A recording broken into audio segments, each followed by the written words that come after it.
రిపీటెడ్గా ఒక ప్రశ్న అడుగుతూ ఉంటారు, ఇంత అగ్రెసివ్గా మాట్లాడుతూ ఉంటారు, ఇంత ఈ మాఫియా వ్యవస్థ మీద పనిచేస్తూ ఉంటారు కదా, మీకు భయం లేదా, మీకు భయం వేయదా అని.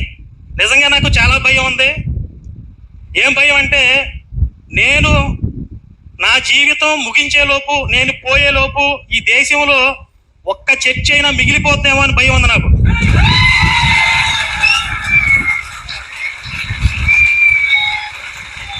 ఒక్క పాస్టర్ గాడైనా, ఒక్క జాంబీ వైరస్ అన్న మిగిలిపోతారేమో అని భయపడుతూ ఉంటాను ప్రతి క్షణం. సంపూర్ణంగా నా భారతదేశం నుండి ఈ మాఫియాని తరిమి కొట్టడమే నా జీవిత ఆశయంగా బ్రతుకుతున్నాను. ఇందులో ఎలాంటి భయానికి పెరుగునికి తావు లేదు.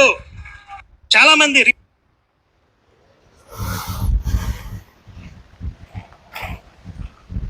ఏం తమ్ముడు చాలా డల్గా ఉన్నా, ఏందో అంత చిరాగ్గా అంత బాధగా ఉన్నా? ఏ లేదన్నా, ఇప్పుడే ఒక వీడియో చూస్తాను యూట్యూబ్లో. దాంట్లో కరుణాకర్ గారు ఏమంటున్నాడంటే, మనం దేవుని సన్నిధి ఉంటుంది అనుకున్న ఇక క్రిస్టియానిటీ అని కానీ, చర్చిని కానీ, పాస్టర్లు కానీ, నేనేది లేకుండా నేను చనిపోయే లోపల ఒక్క చర్చి కూడా ఉండకుండా చేస్తానని వ్యంగ్యంగా మాట్లాడుతున్నాడు. అదొక్కటే కాదు, కానీ ఇంకోటి చూసుకున్నట్లయితే భారతదేశం మనం ఎంతో పవిత్రంగా ఆరాధిస్తున్నా, లేకపోతే ఎంతో పవిత్రంగా మనం ఉంచుకుంటున్న ఆ భారతదేశాన్ని ఎంత చండాలంగా మాట్లాడుతున్నాడంటే, నా ఉచ్చలో బాప్తీసాన్ని తీసుకోండి, నా ఉచ్చలో ఫలాన్ని తీసుకున్నట్టుగా మాట్లాడుతున్నాడు. ఎంత వ్యంగ్యంగా మాట్లాడితే అంత వ్యంగ్యంగా మాట్లాడుతున్నాడు. ఇవన్నీ చూస్తున్నప్పుడు నాకు ఒక క్వశ్చన్ వస్తుంది, నాకు ఆలోచన. ఏమంటే ఆలోచన అంటే, ఎంత చేస్తున్నా, ఎంత వ్యంగ్యంగా మాట్లాడుతున్నా, ఎంత పుట్టుక గురించి కానీ మరియమ్మ గురించి ఎంత వ్యంగ్యంగా మాట్లాడుతున్నా, యేసు ప్రభువు ఇంకెందుకని వాళ్ళ పట్ల ఇంకా సహిస్తున్నాడు, వాళ్ళ పట్ల ఇంకా ఆలోచన ఏం కలిగిందని ఒక ఆలోచన నాలోకి వస్తా ఉంది. నిజమే తమ్ముడు. ఈ మధ్య చూసుకున్నట్లయితే చాలామంది ఇదే త్రోవలు వెళుతూ ఉన్నారు. బైబుల్ పట్ల కానీ, లేకపోతే మరియమ్మ పట్ల కానీ, లేకపోతే బాప్తిసం పట్ల చాలా వ్యంగ్యంగాను, నవ్వుతాలుగాను, ఎగతాళిగా మాట్లాడుతున్నారు. అయితే నేను ఒకటి చెప్పాలనుకుంటున్నాను, ఇది ఇప్పటి నుండి వస్తున్నది కాదు తమ్ముడు, మనకి ఎప్పటి నుంచో ఉన్నది. ఎంతోమంది లెగిశారు, ఎంతోమంది చర్చి లేకుండా చేస్తామని, ప్రార్థన లేకుండా చేస్తామని, సేవకులు లేకుండా చేస్తామని, మందిరాలు లేకుండా చేస్తామని, బైబిల్ లేకుండా చేస్తామని చాలామంది కూడా చాలా ఎగతాళిగా మాట్లాడుతున్నారు. మరి దేవుడు ఎందుకు సహిస్తున్నాడు అని అంటే, నేను నీకు అంటే ఇలాంటి వ్యక్తే కొన్ని సంవత్సరాల కిందట సేమ్ ఇలాంటి వ్యక్తి ఒక ఆయన ఉన్నాడు. అతని పేరు ఏం పేరు అంటే వాల్టేర్ అనమాట. ఇతను ఒక నాస్తికుడు. ఈ యొక్క వాల్టేర్ అనే వ్యక్తి కూడా సేమ్ వీళ్ళు ఎలాగైతే మాట్లాడుతున్నారో, ఇతడు ఏ దేశం, ఫ్రాన్స్ దేశానికి చెందిన ఆయన. ఇతడు ఈ లోకంలో సజీవుడిగా ఉన్నప్పుడు, అంటే ఈ లోకంలో బ్రతుకుతున్నప్పుడు, సేమ్ ఇప్పుడు ఈ కరుణాకర్ సుగుణ కానీ, లేకపోతే ఈ లలిత్ కుమార్ కానీ, లేకపోతే అమర్ ప్రసాద్ కానీ, లేకపోతే ఎక్స్ క్రిస్టియన్ ప్రవీణ్ కానీ, వీళ్ళు ఎలాగైతే ఎగతాళిగా మాట్లాడుతున్నాడో సేమ్ ఇలాంటి వ్యక్తే ఈయన వాల్టేర్ అనే వ్యక్తి.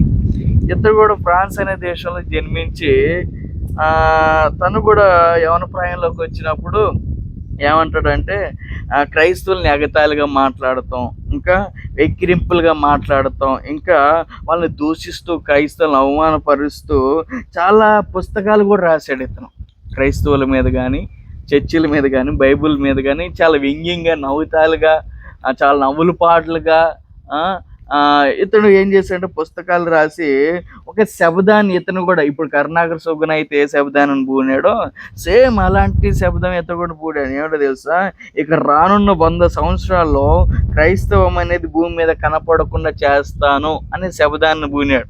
ఎవరు? ఈ నాస్తికుడైన వాల్టేరు. అయితే ఇతను ఏమన్నాడంటే, నేను ఇక ఈ లోకంలో ఎప్పటికీ కూడా నేను క్రైస్తవం అనేది అసలు ఈ భూమి మీద లేకుండా చేస్తాను. ఎప్పుడు అనుకున్నది ఇది? ఇప్పుడు కాదు, తను ఎన్నో సంవత్సరాల కిందట ఇదే మాట్లాడు, మన ఇంకా పుట్టలేదు. అప్పుడే ఇతడు ఏం చేశాడంటే, క్రైస్తవుల్ని అవహేళన పరుస్తూ, క్రైస్తవుల్ని నిందిస్తూ, క్రైస్తవుల్ని ఎగతాళి చేస్తూ, ఇక నేను 100 సంవత్సరాల్లో ఇక నేను ఈ భూలోకంలో నేను బైబిల్ లేకుండా లేకపోతే చర్చి లేకుండా సేవకులు లేకుండా చేస్తానని చాలా ఎగతాళిగా వ్యంగ్యంగా క్రైస్తవుల్ని దూషిస్తూ వెక్కిరింపులు పాలు చేస్తూ మాట్లాడుతున్నాడు. అయితే ఇతడు ఇలాగ మాట్లాడుతూ 1778 సంవత్సరంలో ఇతడు మరణించాడు. 1778 సంవత్సరం ఇతడు ఏమైపోయాడంటే చనిపోయాడు. కానీ నీకు ఒక అద్భుతమైన విషయం చెప్పనా, అతడు చనిపోయిన 25 సంవత్సరముల తర్వాత అంటే 1804 సంవత్సరంలో ఏం జరిగిందో చెప్పనా ఒక అద్భుతం. ఎవరైతే నేను బైబిల్ లేకుండా, లేకపోతే నేను సేవకులు లేకుండా, లేకపోతే మందిరాలు లేకుండా చేస్తానన్నాడో అదే ఇంట్లో ఏం జరిగిందో చెప్పనా, బెనీనా బైబిల్ ఆఫీస్గా అంటే ఈయన నివసించేవాడు కదా ఆ ఇల్లు, ఈయన ఎక్కడైతే ఉండేవాడో, ఎక్కడైతే నివాసం చేసేవాడో తన నాస్తిక సహితం ముద్రించిన ముద్రాలయం అనే దేవుడు తన జీవము గల వాక్యమును ముద్రించే ముద్రాలయముగా మార్చాడు. అంతకుముందు ఈయన స్టార్ట్ చేశాడంట, ఇక ఏని క్రిస్టియన్స్ లేకుండా చేద్దాము, దేవుడు లేకుండా చేద్దామని ఒక ముద్రాలయాన్ని కూడా ఇతను స్టార్ట్ చేశాడు. ఇక బైబిల్కి వ్యతిరేకంగా ఇక పుస్తకాలు రాయటం, బైబిల్కి వ్యతిరేకంగా, క్రైస్తవులకు వ్యతిరేకంగా ఇప్పుడు మనం చూసుకుంటే ఎక్స్క్రిస్టియన్ వీళ్ళందరూ రాస్తున్నారు కదా చాలా వ్యంగ్యంగా, ఎగతాళిగా. అదే విధంగా సేమ్ అతను కూడా రాసి 100 సంవత్సరాల్లో బైబిల్ లేకుండా, సేవకులు లేకుండా చేద్దామని చెప్పేసి అతడు ఆ యొక్క ఆలయాన్ని అంటే ఆ ముద్రించే ఆ మిషన్ కూడా తీసుకొచ్చి చాలా పుస్తకాలు రాశాడు. కానీ ఎప్పుడైతే అతను చనిపోయాడో, చనిపోయిన 25 సంవత్సరముల తర్వాత 1804లో ఏం చేశాడో తెలుసా, అదే ముద్రాలయంలో నుంచి ఆ జీవం ఇప్పుడు మనం పట్టుకుంటున్నాం కదా ఈ బైబిల్ని దేవుడు ముద్రించడానికి ఇక్కడ చూసుకున్నట్లయితే జీవం గల వాక్యాన్ని ముద్రించే ముద్రాలంగా చేసుకున్నాడు. వాల్టర్ నివసించే ఇంటిని దేవుడు ఏం చేశాడో తెలుసా, బెనీనా బైబిల్ సొసైటీగా ఆఫీస్గా మార్చేసాడు. మనం చూసుకున్నట్లయితే ఏమని శపథం పూనాడు, ఏ వ్యక్తి అయితే బైబిల్ లేకుండా చేస్తానో, పాస్టర్ లేకుండా చేస్తాను అన్నాడో అదే స్థానంలో ఏ ఇంట్లో నివసించైతే శపథాన్ని పూనాడో అదే ఇంటిని ఎలాగ మార్చాడో తెలుసా దేవుడు, బెనీనా బైబిల్ సొసైటీ ఆఫీస్గా మార్చేశాడు. దాని తర్వాత అక్కడ నుంచిగా అక్కడ వాల్టేర్ నాస్తిక సాహిత్యం నిలిచివేసిన గృహమును వేల బైబిల్ చేసే గృహముగా అక్కడ దేవుడు మార్చేశాడు. ఎక్కడి నుండి అయితే శబ్దాన్ని మూడని అక్కడ నుంచే ఏం జరుగుతుందో తెలుసా, వేల పుస్తకాలు, వేల గ్రంథాలు, బైబిల్ గ్రంథాలు దేవుడు ముద్రించడానికి, లేకపోతే అనేక జీవమైన వాక్యములు అక్కడ నుండి ప్రారంభించి అనేక ప్రజల్లోనికి వెళుతున్నాయి. కాబట్టి మనం ఇప్పుడు చూస్తున్న వీటి విషయంలో చాలా మంది లెగిశారు. క్రైస్తవం లేకుండా, దైవ సేవకులు లేకుండా చేద్దామని చాలా మంది లెగిశారు, కానీ వాళ్ళు చనిపోయారు. కానీ ఈ బైబిల్ మాత్రం జీవించే ఉన్నది, ఈ బైబిల్ మాత్రం సజీవంగానే ఉంది. ఎవరైతే మేము బైబిల్ లేకుండా చేస్తాము, మేము దేవుని సన్నిధి లేకుండా చేస్తాము అన్నారో వాళ్ళ దగ్గర నుంచి ఏమైందో తెలుసా, ఈ జీవము కలిగిన వాక్యము ఈ ప్రపంచానికి అందించాడు సజీవము కలిగిన దేవుడు. కాబట్టి మనం చూసుకున్నట్లయితే నువ్వేమన్నా వాళ్ళ పట్ల నీ ఉద్దేశం ఏందన్నావు కదా, ఇప్పుడు చూడు ఆయన తన జీవిత కాలం అంతా కూడా వ్యంగ్యంగా మాట్లాడాడు కదా. తను జీవించినంత కాలం కూడా నవ్వుతాలుగా, ఎగతాలుగా, ఇంకేమన్నా 100 సంవత్సరాల్లో నేను ఈ భూలోకంలో ఎప్పుడు కూడా బైబిల్ లేకుండా, అది లేకుండా చేస్తా అన్నాడు కదా. కానీ అతడు మరణించిన తర్వాత ఎన్ని సంవత్సరాల కంట 25 సంవత్సరాలకి ఏ శబదం అయితే పూనాడో అదే స్థలంలో నుంచి దేవుడు ఏం చేశాడో తెలుసా, బైబిల్లో ముద్రించడానికి ప్రారంభించాడు. కాబట్టి ఎన్నో శబ్దాలు వస్తాయి. నీకు విషయం చెప్పనా, దేవుడికి అన్నీ తెలుసు అంటే తెలుసు, కానీ మనం చూసుకున్నట్లయితే చూడు బైబిల్లో ఇస్కరియోతు యోధా గురించి మనం చూసుకున్నట్లయితే 24 చూసుకున్నట్లయితే మనుషుని గూర్చి వ్రాయబడిన ప్రకారం ఆయన పోవచ్చున్నాడు, కానీ ఎవని చేత మనుషు కుమారుడు అప్పగించబడుచున్నాడో ఆ మనుషునికి శ్రమ, ఆ మనుషుడు పుట్టి ఉండని ఎడల వానికి మేలని చెప్పాను. ఇక్కడ మనం చూసుకున్నట్లయితే ఎవరి గురించి ఇక్కడ రాయబడింది చెప్పనా, ఇస్కరియోతు యోధా. ఈయన ఎక్కడో లేడు, తన పక్కనే ఉన్నారు. ఎవరి పక్కన? యేసుప్రభు పక్కనే ఉన్నాడు. యేసుప్రభుతో అద్భుతాలు చూశాడు, యేసుప్రభుతో సూచక్రియలు చూశాడు, యేసుప్రభు పక్కనే ఉండి అనేకమైన కార్యాలు చూసిన ఇతడేం చేశాడో తెలుసా? యేసుప్రభు తెలియదంటే తెలుసు. ఏమని తెలుసు? ఇతడే నన్ను అప్పగిస్తాడు, లేకపోతే ఇతనే శత్రువుల దగ్గరికి వెళ్ళి 30 వెండి నాణాలకి నన్ను అమ్మేస్తాడని తెలుసు. అయినా కానీ అతని పట్ల దేవుని యొక్క చిత్తమును జరిగించాలని దేవుడు మౌనంగా ఉన్నాడు. అదేవిధంగా ఇప్పుడు ఈ వస్తున్న ఇవన్నీ కూడా మనం చూసుకున్నట్లయితే వీళ్ళ ద్వారా కూడా దేవునికి ఒక ప్రణాళిక ఉంది. వీళ్ళ ద్వారా కూడా దేవునికి ఒక చిత్తం ఉంది. ఒకవేళ వీళ్ళ ద్వారా మన క్రైస్తవంలో ఎవరు ఆ నిజమైన క్రైస్తవులు ఎవరో, లేకపోతే అబద్ధమైన క్రైస్తవులు ఎవరో బయటపడొచ్చేమో. ఇప్పుడు వీళ్ళని చూసి మనం ఏం బెదరిపోవాల్సిన అవసరం లేదు.